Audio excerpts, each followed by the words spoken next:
Jadi bukan hanya PHK pabrik ya, Bukan. PHK supir sekarang nih. Supir saya 28 tahun ikut saya, terus saya berhenti terus gimana? Motor ini harus dihilangkan ojol, karena ojol ini kan dipelihara pemerintah dulu, ya kan, supaya buat suaranya. Dan kita diskusi sama JICA untuk yang lender, bahwa untuk tanah urusannya DKI, untuk ini urusan di gini. Itu tahun 2020-2021, sekarang 2025.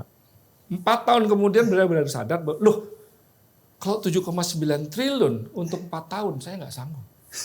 Loh, waktu bikin planning apa tadi omongin? Kita itu orang Indonesia nih gemar membuat peraturan, tapi tidak gemar menjalankannya itu. Ini kan pakai uangnya Pemprov DKI. Iya.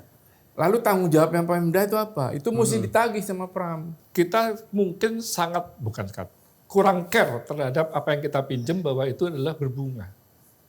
Sehingga kita sign kontrak, sign pinjaman, sudah efektif sejak tahun yang lalu, uangnya belum dipakai. Ada. Ada pengendapan ya.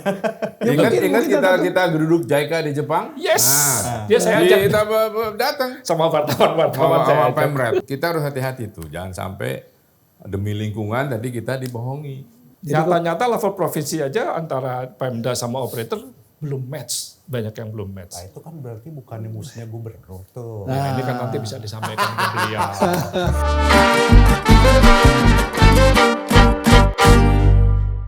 Mas Erwin, di Tamris ini kita punya satu gagasan di mana kita mempertemukan suara-suara dari masyarakat. Iya.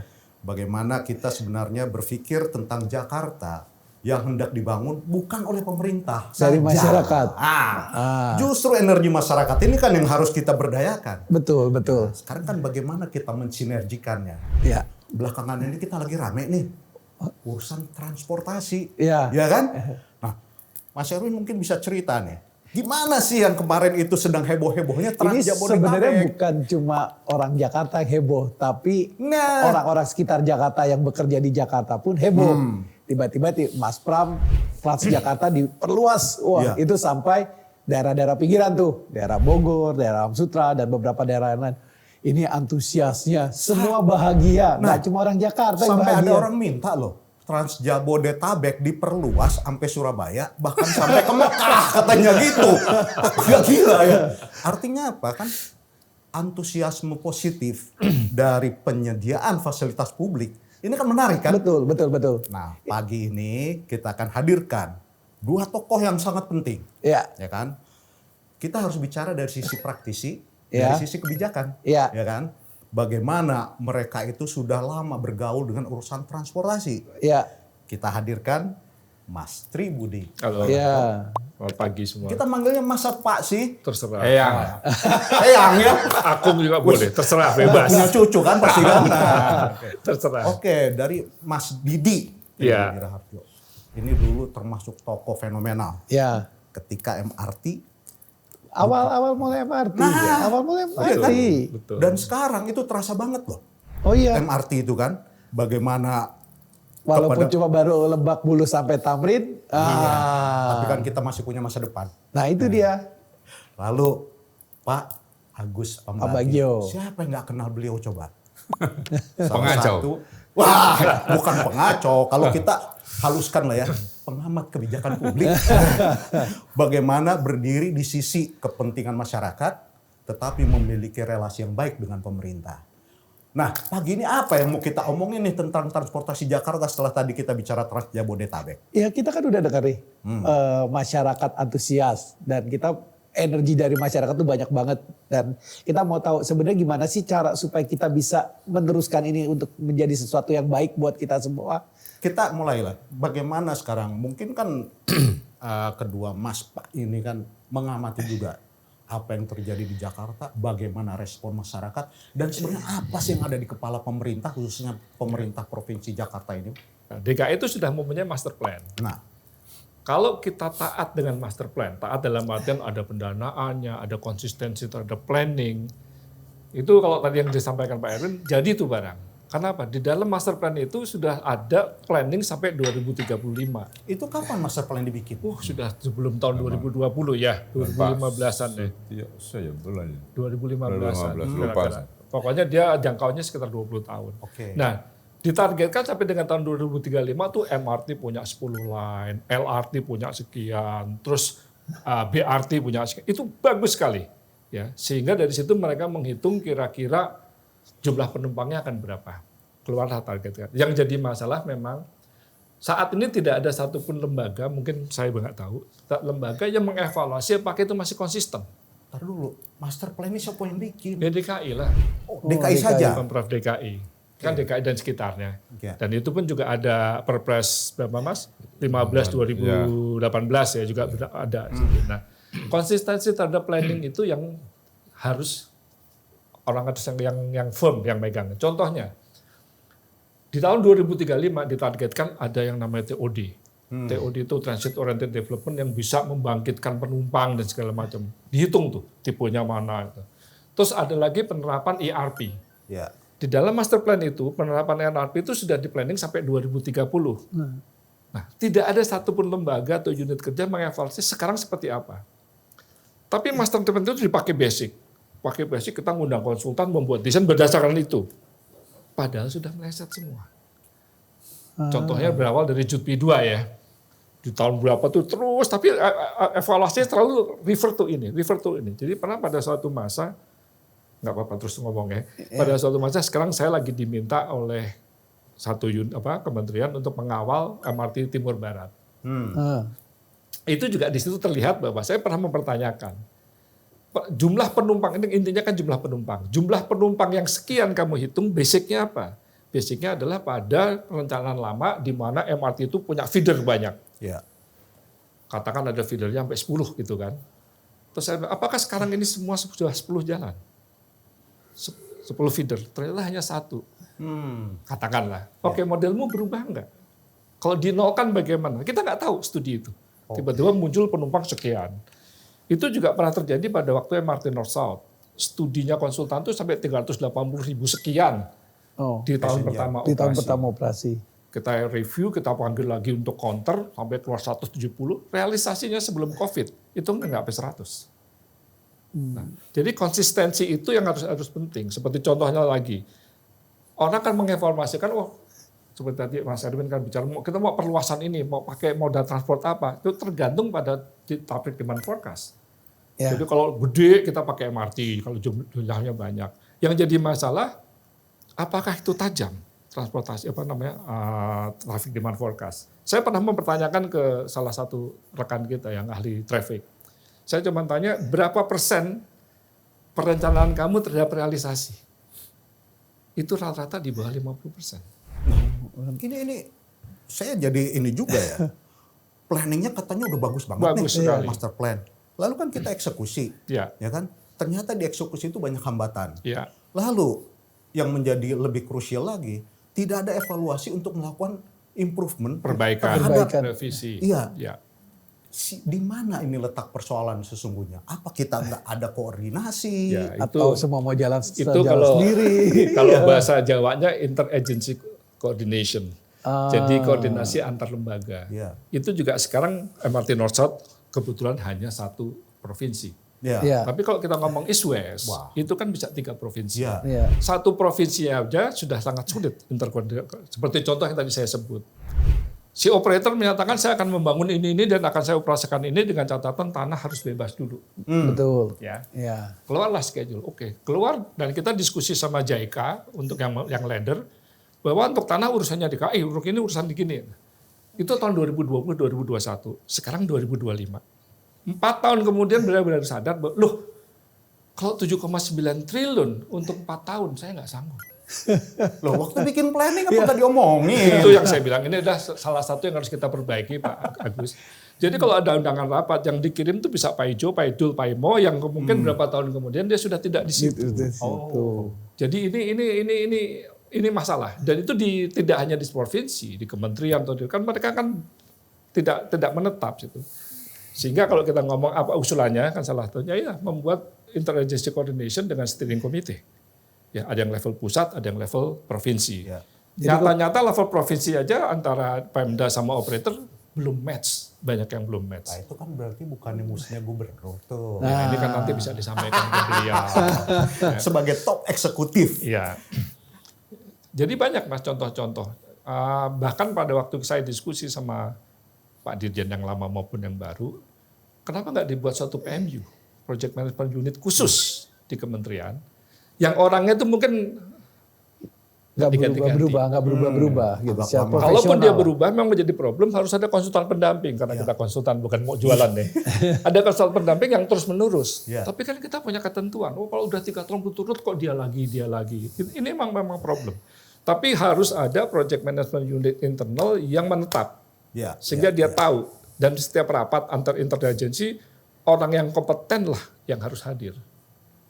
Ini banyak yang ngucap, besoknya dipindah, oh itu teman saya yang ngucap.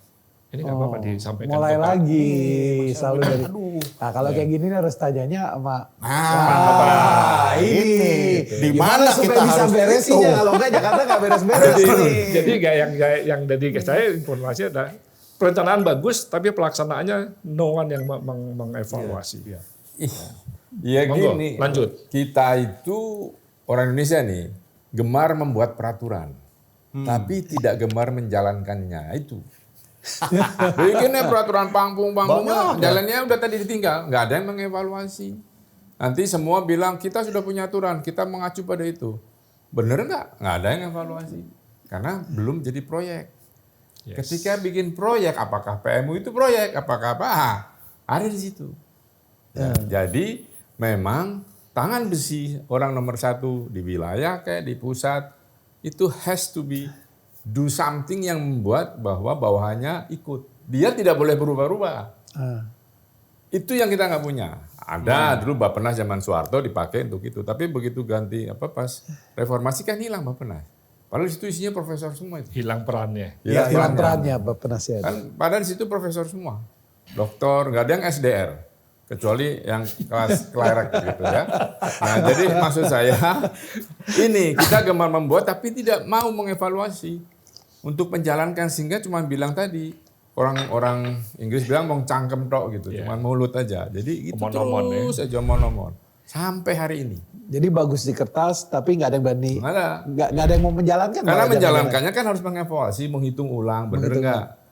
Jalannya ini tiba-tiba kan master plan di sana sudah berubah karena jadi perumahan atau jadi daerah bisnis. Sama bikin rel ini udah ada dari zaman kapan.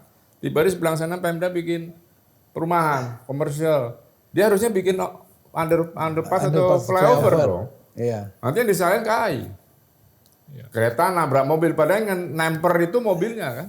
Karena jalannya dari zaman nenek moyang kita dari situ. Undang-undang itu haknya kereta api ya. Nah hal semacam itu yang tidak pernah, ya sudah ada kecelakaan, sudah ganti, rugi hilang, besok ada lagi, terus itu.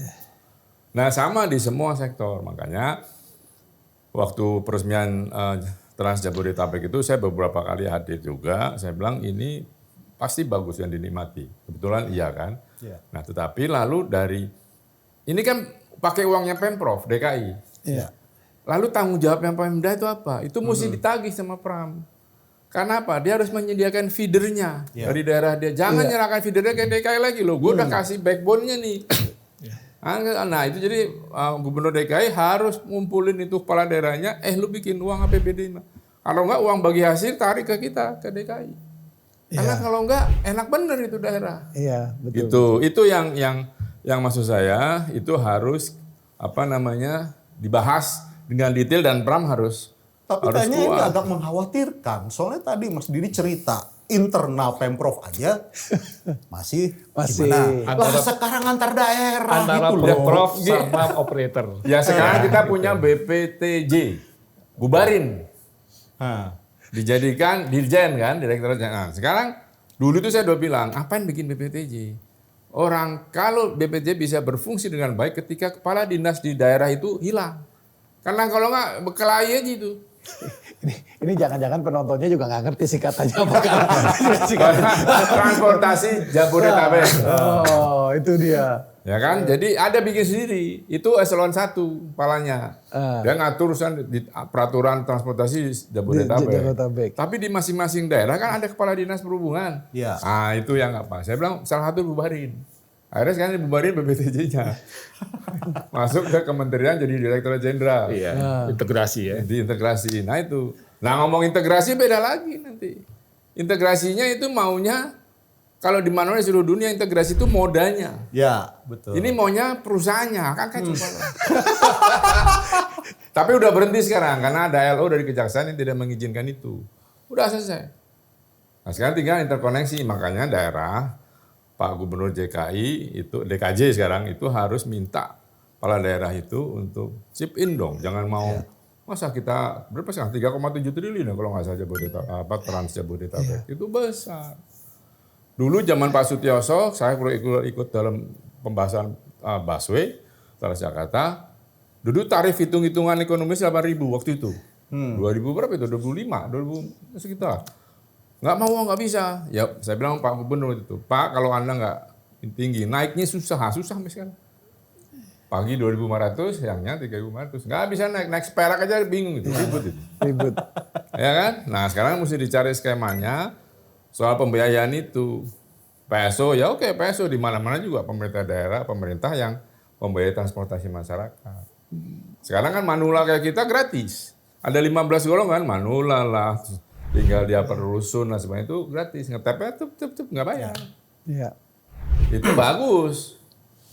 Ya, yang Alam Sutra si developernya sudah memikirkan dia akan bikin feeder. Yang lainnya harus bikin gitu. Kalau enggak udah disiapin nanti semuanya sampai Cianjur malah mau ditariknya. Gila itu. Sharingnya tidak sekedar JPO. Ah, Saya hanya bangun JPO gitu kan nggak lucu. Ada loh yang begitu ada soalnya. Daripada odong-odong kan dilarang tuh dipakai yang nah, untuk ngangkut aja itu masuk ke stasiunnya Trans Jabodetabek. Tapi disahkan dulu jangan odong-odong maksud saya ada feedernya. Ya. Sehingga orang-orang daerah itu yang di Jabodetabek yang baru Trans Jabodetabek itu kan daerah elit. Ya, Dia punya mobil. Gimana caranya mereka tidak menggunakan mobilnya? Jalan kedua seperti saya pikirkan sekarang, bagaimana saya menghentikan sopir saya? Kan jadi nggak ada kerjaan sopir kanan kayak gitu. Jadi bukan hanya PHK pabrik ya. Bukan. PHK supir sekarang nih. Sopir saya 28 tahun ikut saya, terus saya berhenti itu gimana? Nah ini menarik Mas Erwin. Jadi dengan penyediaan backbone-nya tadi, tetapi kan masih belum didukung dengan feeder-feedernya kan. Akhirnya orang masih juga menggunakan angkutan yang lain di sini kan. Entah menggunakan ojek online atau dia bawa kendaraan sampai ke stasiun. Nah ini kan berarti secara integral ini kan belum tercapai. Betul. Apa yang diharapkan dengan adanya moda Ya transportasi itulah umum. interkoneksi itu. Kan tugas sekarang kita bahas kemarin di pertemuan FGD itu. Utamanya kan motor ini harus dihilangkan ojol. Karena ojol ini kan dipelihara pemerintah dulu. Ya kan, supaya buat suaranya. Ya. Udahlah, ini kan kita udah berkali-kali mencoba mengatur, nggak bisa. Kan sekarang susah. Ini saya bilang, salah satu profesor UI mengatakan bahwa ini bagus lapangan pekerjaan. Saya bilang enggak, ini pemiskinan kota. Coba lihat, kerja 16 jam, dapatnya 150.000 kotor. Apa nggak dulu waktu awal-awal bisa dapat 10 juta, 12 juta, 15 juta. Sekarang nggak bisa. Nah ini terus bagaimana? Kan ini manusia. Dia minta THR nggak bisa orang dia. Bukan pegawai. Dari dulu kita udah bilang nggak bisa ini pemiskinan kota. Sekarang terjadi. Bayangkan kerja 16 jam, minumnya kopi Starling itu 5 gelas, makan gorengan, kena hujan, kena asap, dia ngerokok, selesai itu. BPJS nanti kalau dia punya BPJS. BPJS yang agak mengerikan ya memang ya. Sangat, gue sih bukan agak, itu mah sangat mengerikan buat saya. Ya. Nah, sekarang kan konsep yang sedang dijalankan ini, apakah Trans Jabodetabek termasuk yang di master plan itu, Mas Didi? Ada. Nah, kan berarti sebenarnya Mas Pram ini sedang mencoba untuk merealisasikan apa master plan yang baik itu kan. Yang masih menjadi kendala adalah ketika lingkungan ternyata sudah berubah. Apakah ada improvisasi atau modifikasi terhadap planning, dan yang lebih berat lagi nggak ada yang monitor dan evaluasi, nggak amburadul lagi nanti nih.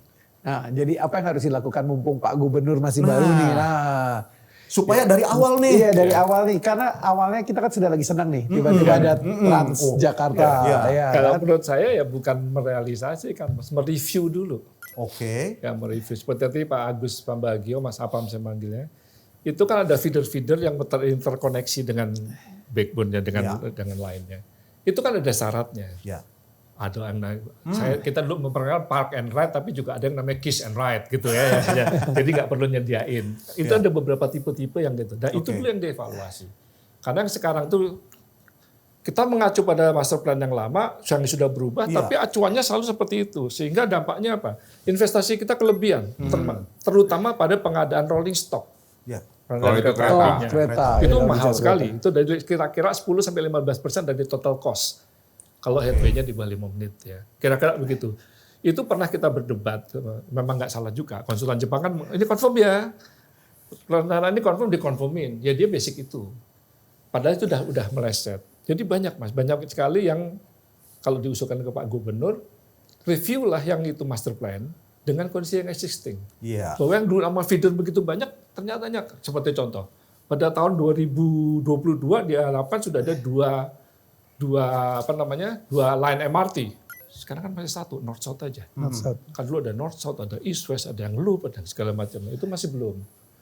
Tapi dalam perencanaan dianggap itu jadi semua. Sehingga keluarlah estimate sekian ratus ribu orang per hari. Dari kereta apinya harus disediakan sekian. Itu pemborosan menurut saya ya. Kira-kira gitu. Kalau kita pertajam, pihak mana nih dari katakanlah birokrasi pemerintah yang sebenarnya lebih responsibel, bertanggung jawab untuk melakukan monitoring terhadap dan evaluasi terhadap existing condition. Ya. Termasuk kalau kita ngomong misalnya kan ada tol masih 6 ruas atau 4 ruas yang akan dibangun lagi. Itu kan ada sebenarnya bisa semua dikaji ulang kan sebenarnya itu. Betul. Itu seperti apa? Itu siapa yang harus supaya nggak menunggu supaya lagi tajam lah kita nih. Gitu. Saya ngomong dari aspek kereta apinya dulu ya. Oke. Kebanyakan proyek kita tuh yang gede-gede dan baru, jalur baru itu dengan dana pinjaman. Ya. Dengan loan kan. Dan itu kan biasanya ada syarat-syaratnya dari loan segala macam. Nah, yang paling bertanggung jawab menurut perjanjian itu signing kan Menteri Keuangan. Yang paling bertanggung jawab kan Kementerian Teknis Executing Agency kita. Sekarang kan Kementerian Perhubungan. Tapi untuk pelaksanaannya adalah Implementing Agency. Sekarang ada Pemprov DKI dalam kasus ini. Sehingga kalau ditanya siapa yang bertanggung jawab, Pemprov lah harus mengevaluasi. Contoh yang bagus adalah yang saya bilang master plan itu, dia ada yang namanya base case, itu hanya as it is. Kereta yang ada dikembangin dengan planning dia. Ada enhancement. Kalau ini ditambah dengan TOD, penumpangnya naik sekian persen. Sampai 50% loh Mas tahun dulu. Tambahin lagi sama ERP. Nah, itu dijadikan satu sebagai planning enhancement. Kenyataannya kan enggak. Ya, seperti contoh isu TOD tadi kan. Apa yang diuntungkan buat operatornya? Kalau kita ngomong subsidi nih ya. Malah itu sering dibahas jadi bagi hasil pemerintah daerah. Nah, Itu jadi kasus Mas. Pernah juga kasus. Ya kebetulan saya di tim itu saya bilang ini ngapain nih ngerti nggak soal TOD? Yes. Itu. Jadi ada mindset yang keliru kayaknya ya. Iya. Makanya kalau kita lihat, kita bandingkanlah dengan Singapura. Singapura juga nggak seperti itu kan, karena kan nggak mungkin TOD tadi kan. Nah, gitu ya, kan. jadi apartemen dibangun di situ, soal itu kayak di mana Lenteng Agung, kepemimpinan itu kan. Nah, ya itu TOD kan tugasnya memperbanyak calon penumpang gitu kan. Bukan jadi bagi hasil pemerintah daerah. Iya. Suatu hari 5 tahun, tahun berapa? Ya sekitar 5-10 tahun yang lalu datang itu berbondong-bondong di Kementerian Perhubungan, saya diundang situ rapat. Pemda mengkonsep TOD. Bagi hasil, saya bilang ini dari mana ilmunya? Dan bukan operator yang diuntungkan. Iya. Sekarang mulai bergeser Pak Agus, karena MRTJ sudah berkasih hak dulu. Kita juga minta itu, kasih hak kami untuk ini. Karena apa? Dengan adanya TOD itu kan. Jadi namanya penerimaan akan naik. Contohnya Hong Kong. Ya. Hong Kong itu sangat bagus. Ya, Hong Kong itu sangat bagus kan non-fare box-nya sampai di atas 50%. Iya, mereka punya apartemennya banyak. Yes, dan itu NDR tanah dia mengelola. Ya. Diberikan kekuasaan, nih kamu kelola. Kamu yang ngasih ini. Nah dulu kita pernah ngomong juga, kita penetapan mengenai izin dari kita. Kan pemasukannya kepada MRT. Itu tadi Pak Agus bilang, enggak, ini haknya Pemda. Nah, sekarang mudah-mudahan sudah mulai bergeser. Dulu perjuangannya cukup berat. Jadi kalau kita sampaikan apa yang harus dilakukan, IA itu implementing agency. Pemprov setempat yang harus menyatakan planning kami begini. Karena executing agency kan hanya dia kan regulator. Ya. Ya, regulator dan bertanggung jawab terhadap penggunaan uangnya. Tapi tentang pelaksanaan programnya ya IA. Kalau di provinsi. Kalau di PU, IA-nya juga direktorat mereka sendiri. Tapi kalau di dalam kasus railway ini berbeda. EA-nya Kementerian Perhubungan, IA-nya provinsi.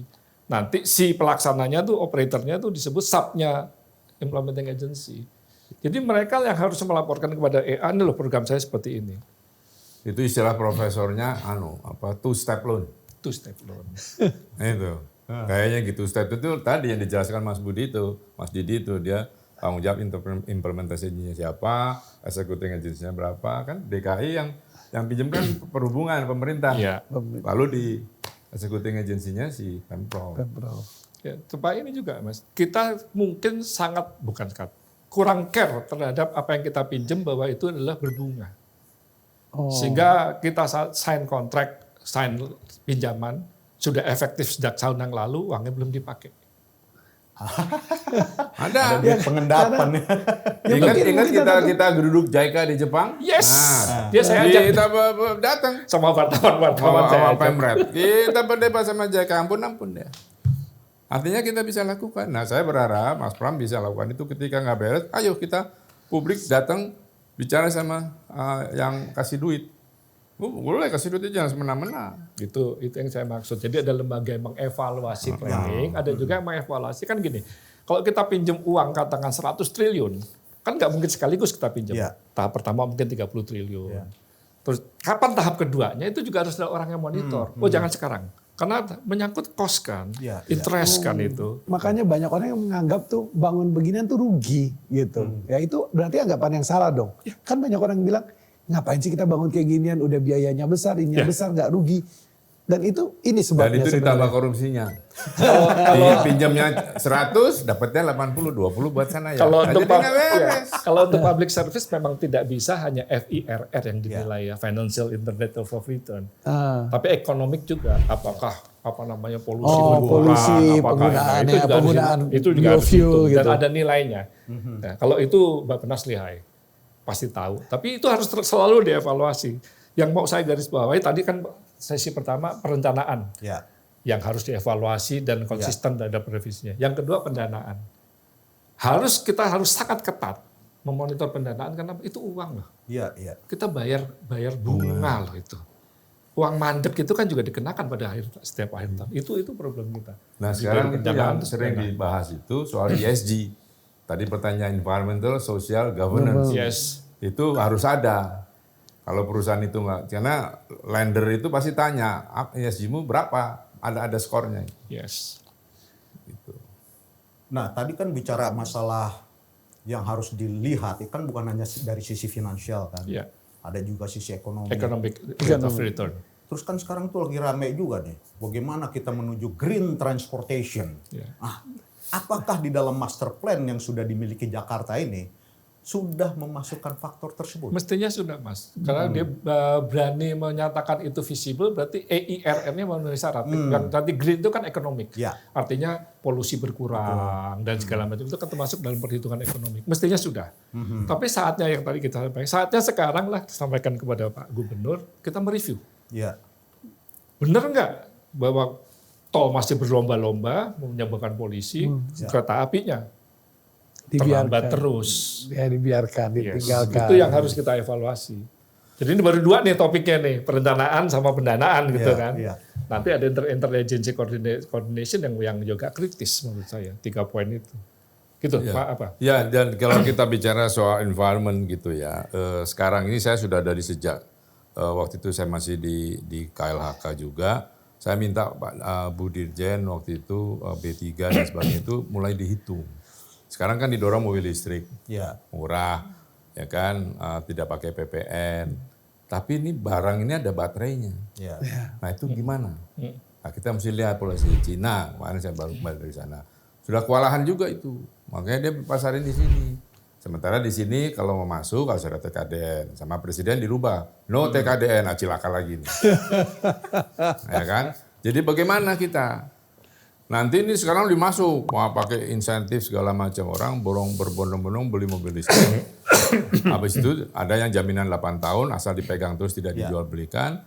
Atau karena harga si baterai itu masih di atas 50% dari harga mobil. Betul. Itu pasti sama orang dibuang ke junkyard. Ini siap nggak kita?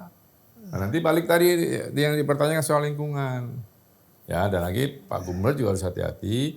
Karena banyak negara luar itu menawarkan energi transisi.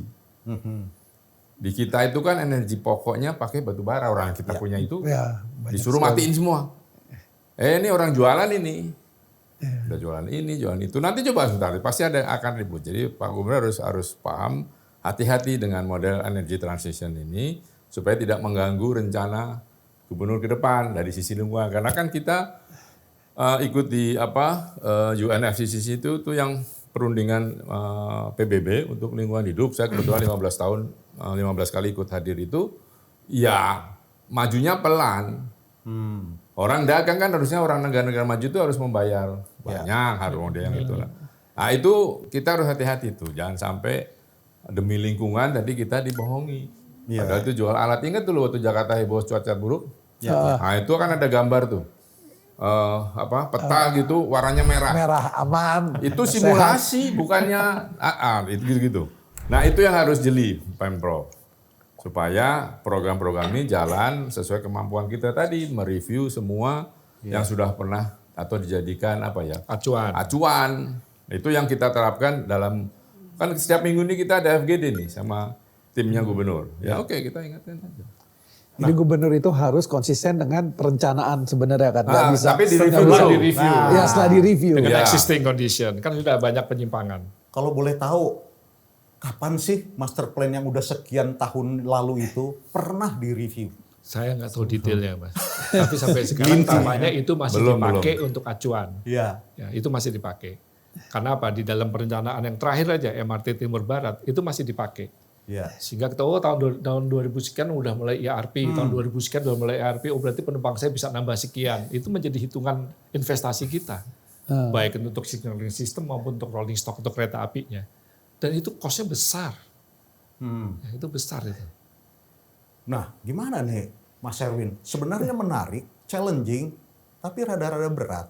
Kalau tadi Mas Agus Pambag bilangnya perlu tangan besi nih. Tapi yang aku menarik sih tadi Mas Agus kan bilang bahwa FGD itu gimana Mas? Dinamis atau apa bahwa Dinamis. di dalam pemerintah daerah dengan Mas Pram sebagai pimpinan mereka tuh gimana tuh? Dinamis kan masih dalam tim ada staf khusus untuk transportasi Mas Pram. Nah itu sedang dipimpin itu. Tapi kadang-kadang kalau pas peresmian kan gubernur atau wakil gubernur itu dua-duanya hadir. Nah menurut situ sudah bagus. Sehingga dari situ saya udah kasih catatan terakhir kemarin itu apa yang harus dilakukan gitu. Jadi itu salah satu review. Misalnya apa benar jalan tol 6 ruas itu mau diteruskan? Coba direview dulu. Terus tadi north east west itu sampai mana? Ya kan? Ya, nanti sudah kontrak begini. Ya kontrak kan bisa aja kalau kita ini ya kalau enggak kita arbitrase gitu aja lah kasarnya. Ya. Jadi itu harus jalan kan sudah ada. Nah saya berharap ini jalan terus. Ini baru urusan Trans Jabodetabek. Nah, yang master plan tadi harusnya nanti tim lain dari Mas Pram juga mereview supaya ketahuan bahwa udah berubah, Bekasi aja seperti itu. Apa masih perlu kita? Jangan-jangan nggak perlu jalan, jangan gitu. Yang ini yang menurut saya krusial dalam 5 tahun ini untuk tadi mereview dan menjalankan segera yang sudah itu buat. Lalu di stop misalnya. Ini perlu jalan nih, bangun jalan sekarang jalan. Tapi kiri kanan stop, master plan-nya jangan berubah gitu. Bisa nggak itu? Karena master plan itu biang kerok transportasi. Karena kalau master plan tidak beres, kita nggak bisa bikin zona untuk sekolah itu loh. Ya kan sekolah, komersial, perumahan itu kan Belanda udah bikin. Kan kita yang ngerusak. Nah kalau itu tidak jelas, kita memplot transportasinya ribet itu. Ya kita kalau pengusaha sama Bang Alof, Girandi ada stasiun baru, gua bangun mall dulu. Nah sekarang modelnya selain mall, ini yang punya tanah di sekitar itu biarin aja. Ya kasih ormas itu 2, udah kita makan. Nah berarti ini pemimpin entah gubernur, presiden itu harus di Kan sini. gunanya itu ada pemimpin. Kalau nggak usah ada pemimpin, nggak usah ada pemilu kan kita aja kayak di hutan. Yang badan gede gini kayak gitu kan.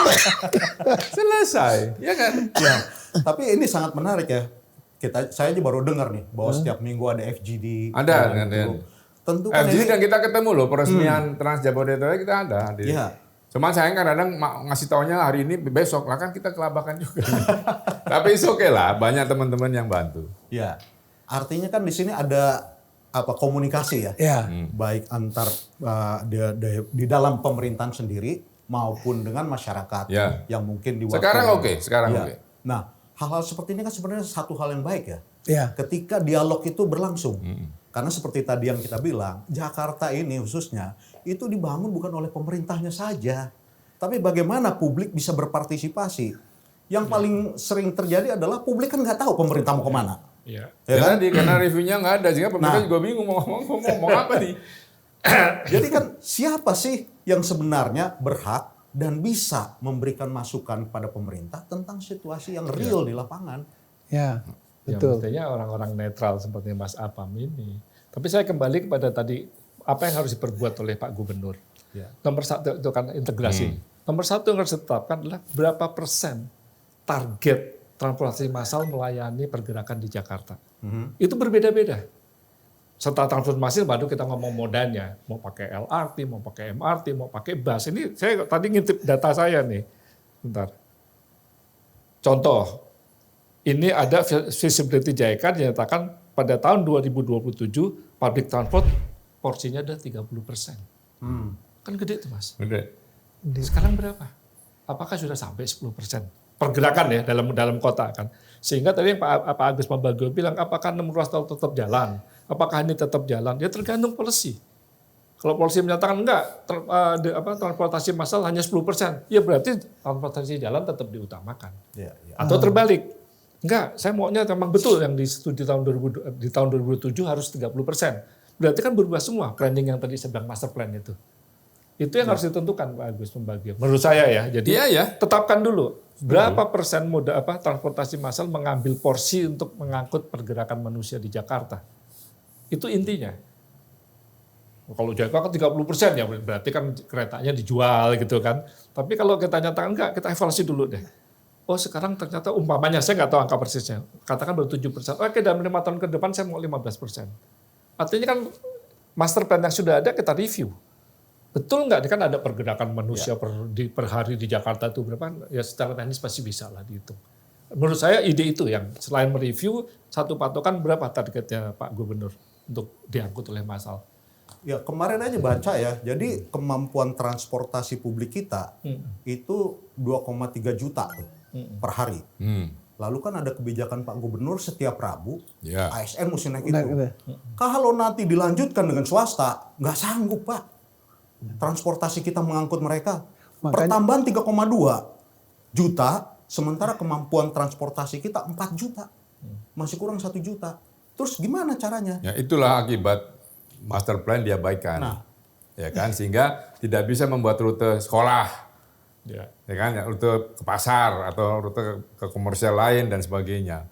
Nah, itu yang memang menjadi saya sempat lemparkan, ayo kita gimana caranya tertib itu dulu. Kalau enggak memang enggak ngejar. Susah kan? Daerah perumahan banyak tuh, waduh macet. Nah, itu. Orang kan sebetulnya kalau saya ngomong sama teman-teman, mereka tidak keberatan dengan tarif. Transjakarta itu 3.500. Kalau naik ojol berapa coba? Iya, iya. Mahal kan? Nah, maksud saya ada yang mereview tarif tadi. Ya. Nah, ability to pay-nya bagaimana dan sebagainya. Lalu pelan-pelan jangan terlalu gursak-gursak karena begitu berubah kita nggak lihat nih master plan-nya ada di sini terus diapain turunannya. Nah, itulah tim Pak Gubernur yang harus bisa memberikan. Jadi nanti Pak Gubernur komentarnya setelah direview, disampaikan oleh si tim ini. Tim itu kan bisa banyak, saya sering diundang, termasuk juga, nggak masalah. Gitu. Jadi kalau sekarang ditanya, betul bahwa itu akan bingungin nanti kita naik semua ke situ terus gimana?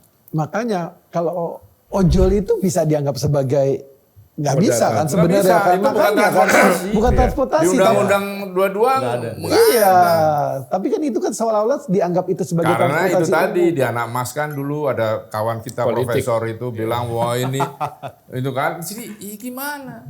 Saya bilang itu kemiskinan kota, benar kejadian. Iya, akhirnya kan orang turun kereta nyarinya ojol. Ojolnya parkir sembarangan, macet lagi jalan. Betul. Terus yang providernya cuma bilang, kita bukan perusahaan, ngapain kasih THR, ngapain kasih BPJS? Ya memang benar.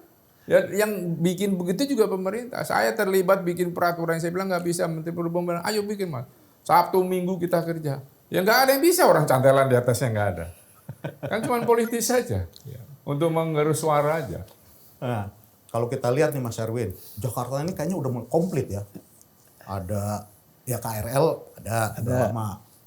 Transjakarta ada, MRT ada, LRT ada, komplit nih. Ya. Lalu feeder-feedernya meskipun kita belum komplit ada Jack Lincoln. Jadi mikrobus ya. Nah, sebenarnya kalau mau kita fokus, yang mana yang perlu kita support atau kita dorong?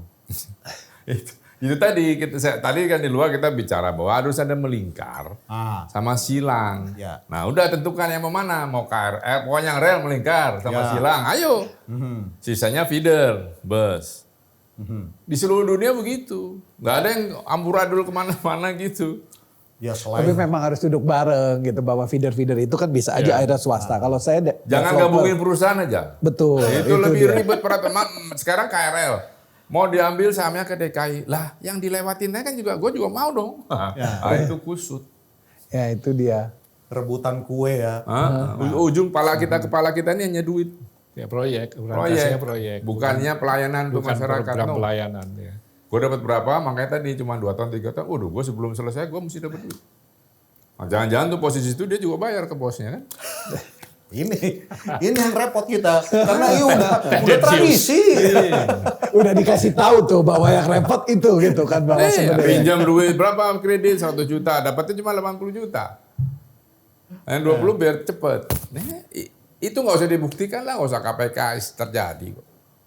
Jadi kalau kita ngobrol-ngobrol nih Mas Erwin ya, ini perlu keputusan yang tegas dari pimpinan tertinggi supaya yang di bawah ini mau mengikuti apa yang sudah di-planning. Itu gunanya saya selalu bilang, seorang pimpinan dia harus sudah kenyang. Kepalanya nggak mikir gue dapat berapa. Itu. Ya. Nah, dari situ ketika dia sudah tidak punya interest terhadap pribadinya, ini kan yang menjadi turunan kepada jajarannya kan. Nah, ketika pemerintah daerah ini memiliki mindset yang sama, bagaimana mereka bekerja melayani kepentingan publik, kan tentu ini menjadi satu hal yang akan positif. Ya. Karena sekarang kalau misalnya dulu Mas Agus Pambego pernah cerita infrastruktur hajar, tapi pertumbuhan ekonomi tidak. Kan nggak ada review tadi. Nah itu. Ya. Nah berarti betul tadi yang disampaikan oleh kedua narasumber kita, bagaimana master plan yang konon sudah baik tersebut direview dan dari situlah top eksekutif pemimpin tertinggi dari provinsi ini mendefinisikan apa yang mesti dikerjakan. Itu dari segi planning, perencanaan. Tidak kalah penting dari segi implementasi. Saya tetap mengusulkan dibuatlah satu project management unit di lembaga itu yang orangnya tidak berganti.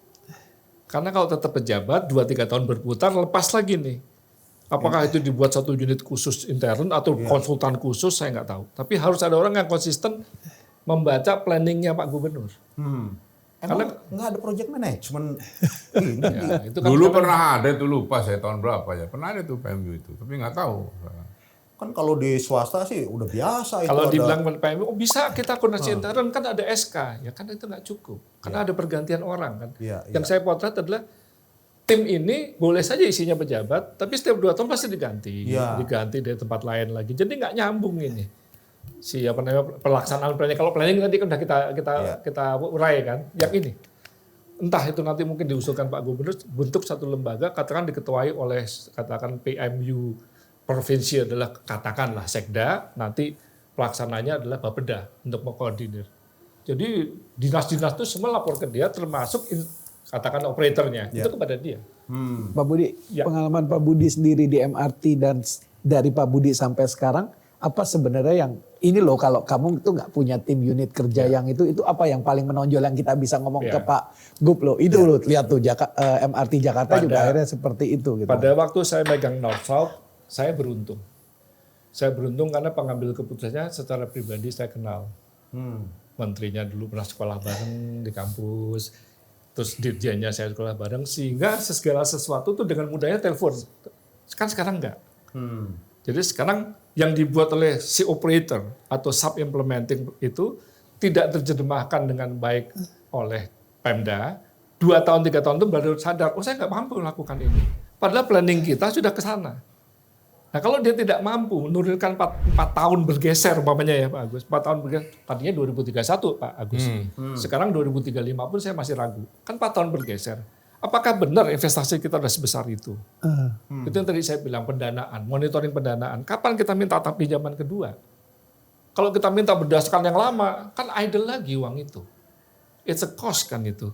Kan bayar interest itu terjadi Mas. Ini bukan dongeng, ini terjadi. Gitu. Apalagi sekarang kan Menteri Perhubungan nih gosipnya, bukan gosipnya memang iya. Itu tidak akan memberikan izin apapun di perhubungan. Coba tolong dicek. Ya. Dan itu kan dampaknya luas loh buat infrastruktur. Ya kan kita punya banyak sekarang soal pelabuhan, soal bandara, soal jalan, soal kereta api. Kalau itu tidak segera diambil keputusan kan ribet. Nah, saya lagi mau ngecek ini betul nggak mau mengeluarkan. Karena kalau nggak, kalau betul itu berbahaya. Karena ini tadi kan kita review segini harus begini ini dibangun ini. Oh enggak nanti dulu ini. Waduh, nggak ngerti saya mesti gimana itu. Apa gara-gara efisiensi nih? Ya, gara-gara nggak ada duitnya. Ya efisiensi selalu dipakai sebagai alasan. Sebagai tameng. Tapi sebetulnya ujung-ujungnya ada agenda lain.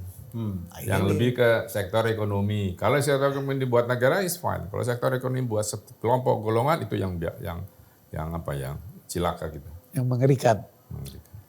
Nah, gimana nih Mas Erwin nih? Kalau kita bicara tadi sebenarnya gampang-gampang susah ya. Master plan ada, pelaksanaan, pendanaan, monitoring, evaluasi, improvement terhadap apa yang sudah nih. Nah, ini kan masih ada step-step yang belum dikerjakan. Ya kan? Sementara kalau dari pembacaan diskusi kita tadi, ini bagaimana seorang pimpinan bisa mengorkestrasi proses dan sumber daya manusia. Masalahnya kan tadi seperti dibilang, yang menjabat tidak cukup lama untuk melakukan progres yang berkesinambungan. Dan tidak ada yang memonitor, yang memberikan masukan, mengevaluasi, udah ada perubahan di lapangan. Udah ada perubahan terhadap katakanlah kebijakan nasional. Ada juga interest masyarakat yang di mana harus dimasukkan. Nah, hal seperti ini menurut saya ini menjadi krusial ketika katakanlah sensitivitas atau kepekaan dari pengambil kebijakan itu tidak menjangkau kepada seluruhnya. Nah, mungkin bisa kita bikin closing statement dari Mas Didi, Mas Agus. Apa yang perlu menjadi perhatian? Satu, khususnya Pak Gubernur sebagai top eksekutif, dan juga apa yang kita harapkan masyarakat berpartisipasi di dalam menyukseskan bagaimana transportasi. Energi dari masyarakat ya, karena masyarakat happy dengan. Betul. Kalau saya dari perencanaan Mas ya, dari perencanaan tuh integrasi secara teknis pasti bisa ya. Tapi masalahnya pernah dihitung nggak 5 years plan atau 10 years plan membutuhkan dana berapa dan itu dialokasikan pada setiap DIPA. Itu tampaknya enggak. Jadi memang harus berarti gubernur harus 2 periode ya, 10 tahunan. Jadi itu yang tampaknya nomor 1 harus dilakukan. Contoh sekarang aja. Tiba-tiba dibutuhkan dana hampir 8 triliun, baru 4 atau 3 tahun, 4 tahun kemudian setelah planning itu, ternyata saya nggak punya uang itu. Ya. Begitu mudahnya disampaikan. Tapi kan dampaknya kepada operasional, dampaknya kepada investasi. Apalagi kalau kita sudah signing loan. Kan idle ini. Itu nomor 1. Tadi pendanaan ya. Yang nomor 2 dari pelaksanaan. Closing statement kan. Buatlah satu unit yang memang mengawal proyek itu sampai selesai. Nggak harus semua 100 orang ya, mungkin hanya 1-2. Apakah ada pendampingan dari konsultan, whatever. Sekarang kan enggak. Konsultan yang diganti dan segala macam, ininya pun juga berubah, sehingga balik. Dan ini bukan omong kosong, ini terjadi Mas, saya sedang tangani itu soalnya. Itu dari jadi perencanaan, terus dari tadi pendanaan gitu kan. Nanti di implementasinya ya yang ketiga adalah perkuat atau buat prosedur yang baku dan disepakati semua orang tentang prosedur bagaimana memeriksa pekerjaan, bagaimana loan itu diminta tambah lagi, bagaimana merevisi bahwa master plan sudah bergeser, itu harus ada orang yang lakukan itu. Jadi ada 21 PMU, mungkin masuk juga ke dalam lingkupnya PMU, bisa saja seperti itu. Tapi itu usaha saya. Ya, Pak Agus, monggo. Ya, kalau dari sisi saya, dari sisi kebijakan itu hasil review itulah yang baru dibuat peraturan. Kebijakan harus ada peraturan dan underlying-nya harus ada. Nah, ketika sudah direview itu apa, cepat dibuat. Surat keputusan gubernur, jangan surat edaran. Kalau surat edaran itu tidak berkekuatan hukum. Ya kan, surat gubernur atau kalau mau lebih itu ya pakai perda. Karena nanti interrelasinya dengan Bodetabek gitu kan. Nah, jadi itu harus ada underlying-nya. Ketika sudah ditemukan ini, ya coba ini. Nanti ketika direview beberapa tahun lagi, ya kita buat lagi underlying. Jadi harus ada itu. Karena kalau tidak, kemana-mana itu nanti. Ya. Dan at the end, gubernur bisa disu. Jadi harus ada underlying-nya dari sisi kebijakan. Karena kalau tidak itu tadi. Jadi itu harapan saya, review tadi sampai Mas Didi itu kerjakan. Lalu dari sisi hukum, tim hukumnya gubernur juga harus memantau itu. Mana hasilnya seperti apa, cepat dipikir. Jangan nunggu lagi. Nah itu Mas Pram tinggal orkestrakan. Pak Biro Hukum, gimana ini? Ini sudah hasilnya seperti ini gitu. Itu supaya aman semua. Dan memang harus ada praktisi dan mengetahui lagi. Iya, harus ada orang yang Harus ada paham. Ada orang yang terus Menyesal juga gua ngomong. harus ada orang yang terus ada yang cerewet, mengingatkan gitu, atau memang ada- menggok lah. mengingatkan, Hati-hati. iya. Ya orang-orang seperti Kalau beliau enggak aja. kan lengah juga Betul. pejabat-pejabat ini. Jadi saya jadi ingat ya kalau kita punya dulu zamannya Orde Baru ya, ada Pelita. Yes. Itu kan bagaimana itu yang 25 tahun dipecah ke 55 tahun, ada progres, ada monitoring, ada evaluasi. Masalah yang enggaknya sih nggak tahu ya, tapi planningnya ada seperti itu. Jadi kalau kita boleh garis bawahi ya Mas Erwin ya, perencanaan ada salah satu yang penting. Ya. Dan di sini kan biasanya orang-orang pinter, orang-orang segala macam udah kumpul tuh kan. Udah kenyang sekolah lah. Iya. sekolah. Jadi berbagai aspek ini pasti ada. Lalu kan dilaksanakan. Nah ini kan untuk melaksanakan kita organize dulu nih. Yes. Pihak-pihak mana aja sih yang terlibat. Bahwa mereka ini di dalam proses ini bukan menjadi silo-silo. Ya. Menjadi bidang-bidang yang Harus ada yang gandeng ya. bukan cuma nggak saling mendukung, nggak komunikasi, kadang-kadang berantem juga. Karena kan ini lahan gitu kan. Nah lalu ketika ini sudah dilaksanakan, ada nggak yang melakukan monitoring? Ya kan? Bahwa proses ini berlangsung begini, situasi lapangan seperti ini. Lalu apa perbaikan yang bisa kita lakukan? Ini kan muter aja begini. Ya. Nah, cuma proses ini apakah benar-benar sudah dipegang, dipahami, ya kan, baik oleh pimpinan tertinggi maupun jajarannya. Ya kalau enggak, amburadul kita. Yang berdarah-darah siapa? Ya baik pemerintah maupun masyarakat. Ya kalau itu jangan lupa bahwa gaji orang-orang Pemprov DKI itu tinggi banget dibanding dengan ASN di pemerintah. Iya, kan beda-beda tuh mungkin. Udah tinggi. Ya. Gitu. Jadi kerjalah dengan baik. Gitu. ya, inilah menjadi harapan kita ya. Ada gubernur kita yang baru, yang kita harapkan memiliki visi maupun taktik strategi yang baik. Kita mulai bicara dari sisi transportasi umum. Ya. Dari sisi keuntungan yang diperoleh masyarakat kan luar biasa. Bukan cuma masyarakat Jakarta kan. Betul, Tapi betul. bagaimana kelanjutannya sehingga kenikmatan yang diperoleh itu tidak berhenti sampai di sana. Ya.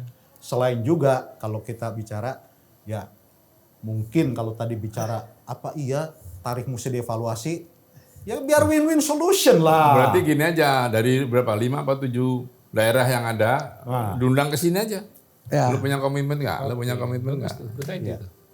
Jadi Supaya kerjasama clear, antar pihak. Ya memang harus sinergi. Emang harus sinergi, harus Betul. sinergi. Iya. Ya, harus sinergi. Jadi demikian warga Jakarta, kita udah bicara bagaimana transportasi yang menggembirakan, tapi juga penuh tantangan ke masa depan. Supaya kita semua bisa menikmati Jakarta global yang tidak kalah dengan kota-kota besar lainnya. Tapi apakah sampai di sini saja? Tentu tidak. Partisipasi masyarakat juga diperlukan. Kita punya corong-corong yang akan berbicara kepada pemerintah. Tinggal bagaimana sekarang kita menyuarakannya menjadi kepentingan bersama, menjadi kesejahteraan bagi bersama.